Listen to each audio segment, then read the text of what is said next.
ഭൂലോകത്തിന്റെ തലവര തന്നെ മാറ്റിയെഴുതിയ കലയാണ് സിനിമ എന്ന് വേണമെങ്കിൽ പറയാം.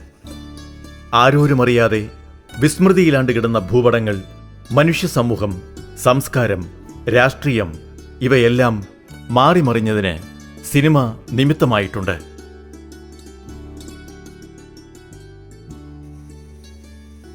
കടലിൽ നിന്ന് മുറിനഖം പോലെ ഉയർന്നു നിന്ന ഖയോങ് ഫിങ് കാൻ എന്ന കുഞ്ഞൻ ദ്വീപിനെ ലോകമറിഞ്ഞത് വെള്ളിത്തിരയിലൂടെയാണ്.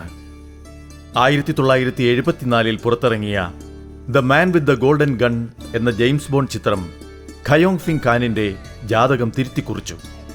ഇന്ന് ഈ ദ്വീപ് ജെയിംസ് ബോണ്ട് ഐലൻഡാണ്.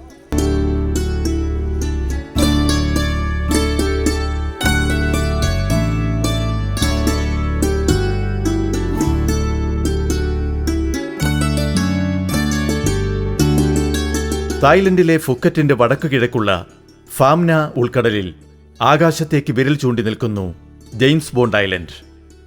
ഫുക്കറ്റിൽ നിന്ന് 11 കിലോമീറ്റർ യാത്ര ചെയ്താൽ ജെയിംസ് ബോണ്ട് ഐലൻഡിലേക്കുള്ള കടവിലെത്താം. അവിടെ നിന്ന് പർവ്വതങ്ങളെ മടിയിലിരുത്തിയ ഫാംന ഉൾക്കടലിലൂടെ ബോട്ട് മാർഗം ജെയിംസ് ബോണ്ട് ഐലൻഡിലേക്ക്.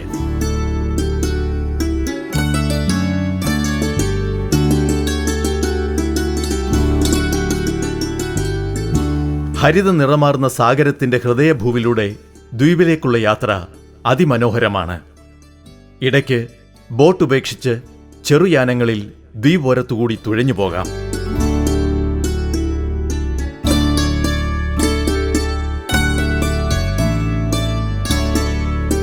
മാനം മുട്ട നിൽക്കുന്ന മലകളുടെ ഉദരം തുരന്നു പോകുന്ന കടൽ വഴികൾ. തുഴക്കാരുടെ ചെറുപൂരമാണ് ഇവിടെ.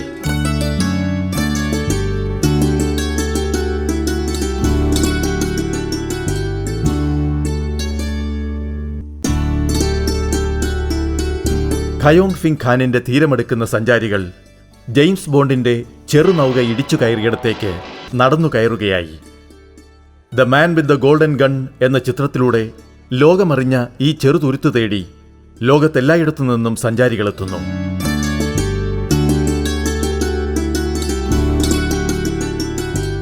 ഖയോങ് ഫിങ് ഖാൻ തീരത്തുനിന്ന് 130 അടി മാറി കടലിൽ നിന്ന് മാനത്തേക്കുയർന്ന് കോത്താപ്പു എന്ന മെലിഞ്ഞു നീണ്ട മറ്റൊരു ദ്വീപുമുണ്ട്.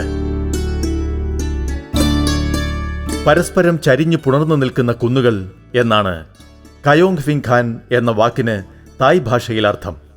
കോത്താപ്പു എന്നാൽ കുന്തമുന പോലെ നീണ്ട നഖം എന്നും തായ്മൊഴി.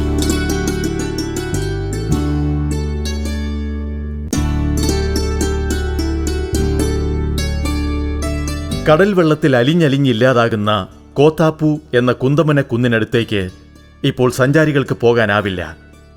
യാനങ്ങളുടെ ഓളത്തല്ലലിൽ ചുണ്ണാമ്പ് കുന്നുകളുടെ ചുവടലിഞ്ഞില്ലാതാകും എന്ന ഭീഷണിയാലാണിത്. 1981 മുതൽ ഓഫാങ്ക മറൈൻ നാഷണൽ പാർക്കിന്റെ ഭാഗമാണ് ഈ ദ്വീപുകൾ. നൂറ്റാണ്ടുകൾ പഴക്കമുള്ള ഖയോങ് ഫിങ് ഖാൻ എന്ന വിളിപ്പേര് ഇന്നാർക്കും അറിയില്ല. ഇത് ജെയിംസ് ബോണ്ട് ഐലൻഡാണ്. സിനിമ ചരിത്രത്തെ മാത്രമല്ല തലക്കുറിയെയും മാറ്റിമറിക്കുന്നു.